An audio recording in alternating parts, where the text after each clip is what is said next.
മോൻ മന്ത്രിയാകുന്നുള്ള പ്രതീക്ഷ ഉണ്ടായില്ല. MLA സ്ഥാനം കിട്ടിയപ്പോൾ തന്നെ ഭയങ്കര സന്തോഷമായിരുന്നു. കുറേ നാളത്തെ കഷ്ടപ്പാടിൻ്റെ ഒടുവിലാണ് ഇങ്ങനെ ഒരു MLA സ്ഥാനം കിട്ടിയത് തന്നെ.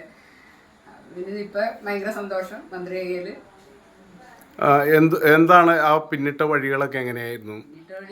പിന്നിട്ട വഴികൾ പറയുകയാണെങ്കിൽ ഒരുപാട് കഷ്ടപ്പെട്ടിട്ടുണ്ട്. എൻ്റെ മോൻ തല്ലുകൊണ്ടിട്ടുണ്ട്, ജയിലിൽ കിടന്നിട്ടുണ്ട്, ഒരുപാട് ഞാനും വിഷമിച്ചിട്ടുണ്ട്. ഇവനിങ്ങനെ വരാണ്ടും തല്ലുകൊണ്ട് ആശുപത്രിയിലൊക്കെ കിടക്കുമ്പോഴൊക്കെ ഞാൻ ഒരുപാട് വിഷമിച്ചിട്ടുണ്ട്. ഇപ്പം ഭയങ്കര സന്തോഷം. പറഞ്ഞ പോലെ ഒരുപാട് സന്തോഷം തോന്നുന്നുണ്ട്. ഒത്തിരി സ്ട്രഗിൾസ് അനുഭവിച്ചു വന്ന ആളാണ്. അപ്പം അതിനൊക്കെ ഒരു റിസൾട്ട് കിട്ടി. ഭയങ്കര സന്തോഷം. അതിന്റെ ഒപ്പം ഒരു ഭാഗ്യം കൂടി ഉള്ള ആളാണെന്ന് തോന്നുന്നുണ്ടോ? മോൻ കല്യാണം കഴിഞ്ഞപ്പോഴാണ് അവന് ഭാഗ്യം ഉദിച്ചേക്കണത്. അതെ, ഭാഗ്യത്തിനല്ല, ആളിതിലേക്ക് ഇൻവെസ്റ്റ് ഇത്ര നാളത്തെ ആളുടെ എഫേർട്ടും ടൈമും എല്ലാം ഇതിൽ ഇൻവെസ്റ്റ് ചെയ്തിട്ടുണ്ടായിരുന്നു. അപ്പൊ നമ്മള് അത്രയും ജെന്യൂൻ ആയിട്ടൊരു കാര്യത്തിൽ നമ്മൾ നിൽക്കുമ്പോൾ അതിനൊരു റിസൾട്ട് കിട്ടുന്നു. അങ്ങനെ കരുതിയുള്ളൂ. 20 കൊല്ലത്തെ പ്രയത്നമാണ് രാഷ്ട്രീയത്തിൽ. 20 കൊല്ലത്തെ പ്രയത്നമാണ്.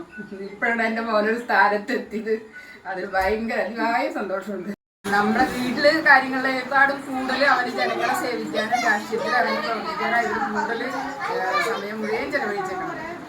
ഉള്ള കാര്യങ്ങളെല്ലാം ആൾക്ക് ശ്രദ്ധയായിരുന്നു. അവനിങ്ങനെ നടന്ന് കല്യാണം കഴിക്കില്ല, ഇങ്ങനെ എന്താവും എന്നുള്ളൊരു ടെൻഷനായിരുന്നു എനിക്ക്. എന്താ ഞാൻ പറയാ, അല്ല അവൻ്റെ ഇഷ്ടം പോലെ എവിടെയെന്ന് വെച്ച് കഴിഞ്ഞാൽ അതുപോലെ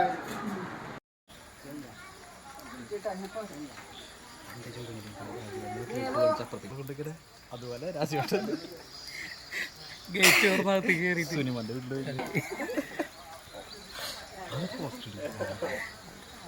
ആ രാജേട്ടൻ. അപ്പൊ പിന്നെ അയ്യോ കയ്യിൽ കിട്ടും.